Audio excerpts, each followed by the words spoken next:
আসসালামু আলাইকুম বন্ধুরা, স্পেশাল ওয়ান জাপান এডুকেশন থেকে আমি আব্দুল্লাহ মামুন বলছি। আজকে আমরা আমাদের দুজন শিক্ষার্থী নিয়ে হাজির হয়েছি যারা ইতোমধ্যেই জব ইন্টারভিউ কমপ্লিট করছেন। তো আমরা তাদের সাথে আজকে কথা বলবো, তাদের কাছ থেকে আমরা কিছু বাস্তব অভিজ্ঞতা জানবো যেগুলি আপনাদের জন্য উপকারী হতে পারে যারা আপনারা জাপানে ক্যারিয়ার করতে চান। কথা না বাড়িয়ে আমি শুরুতে আমাদের একজন শিক্ষার্থীর কাছে যাব। হ্যালো, আপনার নামটা একটু বলবেন। আসসালামু আলাইকুম, আমার নাম মোহাম্মদ শ্রাবণ হোসেন। আমি স্পেশাল ওয়ান জাপান এডুকেশন থেকে জাপানিজ একটা এগ্রিকালচার ক্রপ ফার্মিং কোম্পানিতে ইন্টারভিউ দিয়েছি। আশা করছি রেজাল্ট ভালো পাবো। আচ্ছা, আপনার নামটা একটু বলবেন। আসসালামু আলাইকুম, আমার নাম শিকদার সিরাজুল আলম সরাজ। আমি স্পেশাল জাপান এডুকেশনের মাধ্যমে আজকে একটা ইন্টারভিউ দিয়েছি। ইনশাল্লাহ আমরা চূড়ান্ত সিদ্ধান্ত ভালো পাবো। আচ্ছা, বিষয়টা শুনে ভালো লাগলো, কিন্তু আমি আসলে জানতে চাই আপনার যে জব ক্যাটাগরিতে ইন্টারভিউ দিয়েছেন, এটাতে ইন্টারভিউ দিতে হলে এটা ফার্স্ট অফ অল আমরা জানবো এটা কোন ভিসা, আমাকে একটু বলবেন তো আপনি। এটা এসএসডব্লিউ ভিসা ক্যাটাগরি। এই ভিসাতে যদি কেউ ক্যারিয়ার করতে চায় জাপানে, সেক্ষেত্রে ভিসা রিজেকশনের সম্ভাবনা কেমন সেই কথাটা আপনি একটু বলবেন। আর এই ভিসাতে কেউ যদি ক্যারিয়ার করতে চায় তাকে জাপানিজ ল্যাঙ্গুয়েজ প্রফিসিয়েন্সি টেস্টের কোন কোন বিষয়গুলি দিতে হবে বা পারিপার্শ্বিক আরও কী কী জিনিস লাগবে, এই বিষয়ে আমি একটু আপনাদের দুজনের কাছ থেকে জানবো। শুরুতে শ্রাবণ, আপনি বলবেন।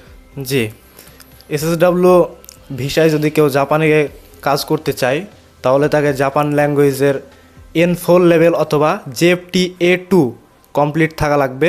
পাশাপাশি এগ্রিকালচার যেটাতে সে কাজ করতে চায় সেই বিষয়ে স্কিল টেস্ট থাকা লাগবে। আচ্ছা, এগুলি কি আপনি সব কমপ্লিট করেছেন? জি, আমি এগুলো সব কমপ্লিট করেছি।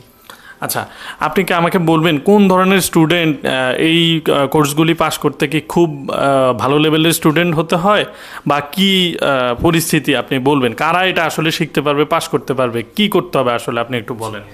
জি, ভালো স্টুডেন্ট খারাপ স্টুডেন্ট এগুলা কোনো বিষয় না। নিজের মনোবল নিয়ে যদি প্রতিদিন চর্চা থাকে তাহলেই ইনশাআল্লাহ সে পারবে। আচ্ছা, আমরা জানি যে 3টা স্তরে এসএসডব্লিউ কমপ্লিট হয়, একটা ক্যান্ডিডেট স্পেসিফাইড স্কিল্ড ওয়ার্কার হয়। তো বাংলাদেশে বর্তমানে নতুন নতুন অনেকগুলি ক্যাটাগরি এসেছে। আগে ছিল 4টার কাছাকাছি, কিন্তু বর্তমানে বাংলাদেশে অ্যারাউন্ড 10টার কাছাকাছি স্কিল টেস্ট চলে এসেছে, যেটা খুব স্বল্প, আমি যদি বলি 20% অথবা 20% হোল্ড করে এসএসডব্লিউর, যেখানে 70% হোল্ড করে হচ্ছে জাপানিজ ল্যাঙ্গুয়েজ প্রফিসিয়েন্সি টেস্ট। তো আমাদের আরেকজন কৃতি শিক্ষার্থী যিনি সিলেকশন হয়েই গেছেন বলতে গেলে, তো ওনার কাছ থেকে কিছু মতামত জানবো আসলে ওনার স্পেশাল ওয়ান জাপান এডুকেশন সম্পর্কে ওনার মতামত কি। আর একটা এজেন্সি, বিশেষ করে বাংলাদেশে বর্তমানে 400-রও বেশি এজেন্সি অপারেট করছে, তো আমাদের এখানে উনি আসলে কি কি সমস্যার সম্মুখীন হয়েছেন, আবার কি কি সুবিধা পেয়েছেন, আমরা ওনার কাছ থেকে জানবো। উনি আপনাদেরকে মুক্তভাবে এই বিষয় সম্পর্কে বলবে। মিস্টার স্বরাজ, আপনি একটু এই বিষয়ে আপনি বিস্তারিত বলবেন। আসসালামু আলাইকুম, আমি ফেসবুকের মাধ্যমে স্পেশাল এডুকেশন ওয়ানের খোঁজ পাই। আমি এখানে আসছি, তাদের ব্যবহার, তাদের আচার খুবই ভালো এবং এই পজিশনটা খুবই বিশ্বস্ত। আমি ওনাদের মাধ্যমে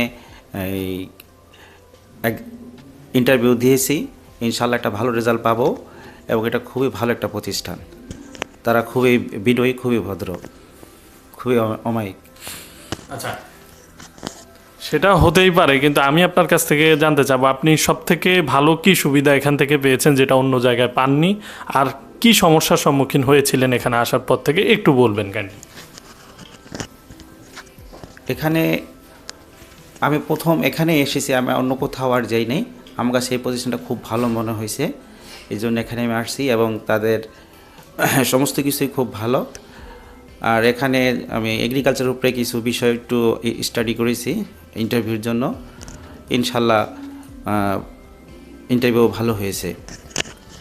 থ্যাংক ইউ। ঠিক আছে, আপনাকে অসংখ্য ধন্যবাদ। এই পর্যায়ে আমি আবারও শ্রাবণ, আমাদের স্টুডেন্ট যিনি, ওনার কাছে যাব, ওনার কাছ থেকে জানবো। বিশেষ করে শ্রাবণ আমাদের এখান থেকে ল্যাঙ্গুয়েজ কমপ্লিট করেনি, উনি টিটিসি থেকে কমপ্লিট করে এসেছে। এছাড়াও ওনার অনেক বন্ধুবান্ধব এই সেক্টর থেকে জাপানে গিয়েছে।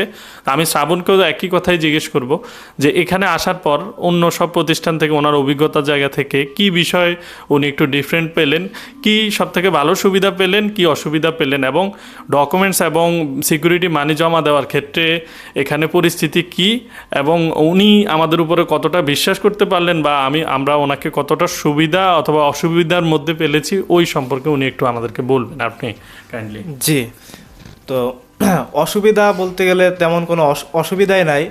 সুবিধাগুলো হচ্ছে এখানে ফাইল আগেই জমা দিতে হয়, আর ফাইল জমা দেওয়ার পরে সাথে সাথে তারা স্ট্যাম্প করে দেয়, ডকুমেন্ট করে দেয় অরিজিনালটা স্টুডেন্টের কাছে, কপিটা তাদের কাছে থাকে। তো এগুলা করতে হয়, আর তারপরে কিছু টাকা জমা দিয়ে রাখতে হয় ইন্টারভিউয়ের জন্য।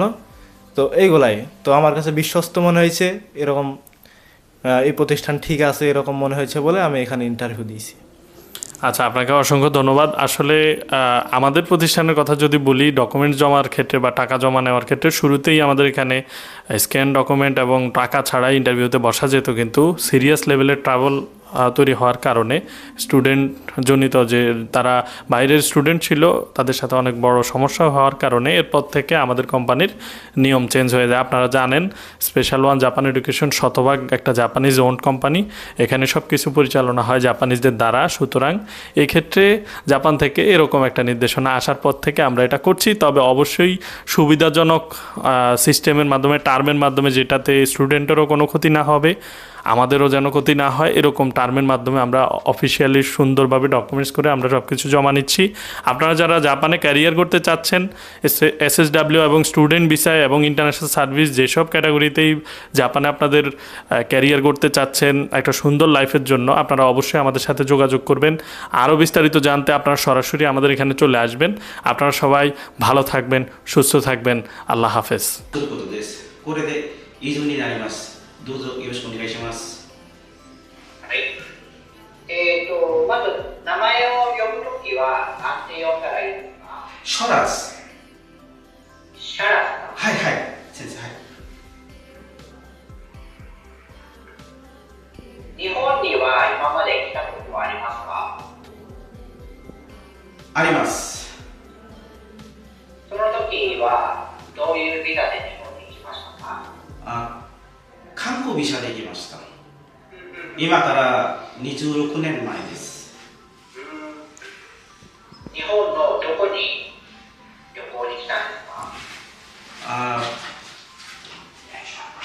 東京の金町の水元4丁目にいました。